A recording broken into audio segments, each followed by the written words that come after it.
প্রেমিকা হতাশ করলেও আর্জেন্টিনা হতাশ করে না। আর্জেন্টিনাকে নিয়ে প্রেডিকশন করলেও সেই প্রেডিকশন মিথ্যে হয় না। নাজমুল হোসেন শান্ত বিশ্বকাপ শুরু হওয়ার আগেই গণমাধ্যমে প্রেডিকশন জানিয়েছিলেন আর্জেন্টিনা আলজেরিয়ার বিপক্ষে 3-0 ব্যবধানে জিতবে, অস্ট্রিয়ার বিপক্ষে 2-0 ব্যবধানে জিতবে এবং জর্ডানের বিপক্ষে 3-1 ব্যবধানে জিতবে। ইতিমধ্যেই সোশ্যাল মিডিয়াতে ভাইরাল হয়েছে নাজমুল হোসেন শান্তর সেই প্রেডিকশন এবং সত্যিকার অর্থে নাজমুল হোসেন শান্তর প্রেডিকশন মিলেও গেছে। অবিশ্বাস্য।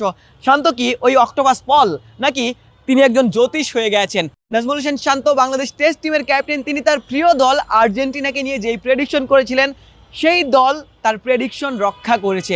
হাজারো আর্জেন্টাইন ভক্ত রয়েছেন যারা দলটাকে ভালোবাসেন। লিওনেল মেসিরা সেই ভালোবাসার প্রতিদান দিয়ে যাচ্ছেন। আজকের ম্যাচেও তার ব্যতিক্রম নয়।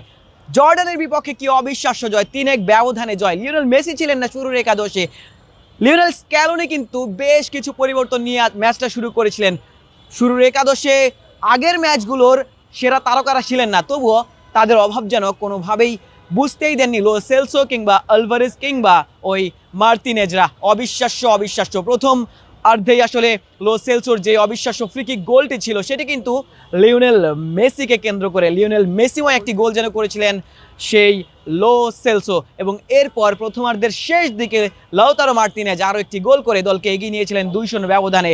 এবং এরপর যখন প্রথমার্ধ শেষ হয়ে যায়, প্রথমার্ধের পর আবার যখন দলগুলো মাঠে নামে তখন কিন্তু একটা গোল কিন্তু দিয়ে ফেলেছিল জর্ডান। 2-1 ব্যবধানে ব্যবধানটা যখন ঘুচে এসেছিল তারপর কিন্তু মেসির প্রয়োজনীয়তা অনুভব হয়। মেসি নেমেছেন 80তম মিনিটে দুর্দান্ত একটি ফ্রিকিক করেছেন এবং সেই ফ্রিকিকে আরও একবার মনে করিয়ে দিয়েছেন সেই লো সেলসো। মেসি ম্যাজিক যখন দেখাতে পারে, মেসিও কিন্তু 39তম বছরেও এসে সেই একই ধরনের ম্যাজিক দেখাতে পারে, যেই ম্যাজিক মেসি ভক্তরা কিংবা ওই নাজমুল হোসেন শান্তরা অনেক দিন ধরে দেখে এসেছেন, প্রায় 2 দশক ধরে দেখে এসেছেন।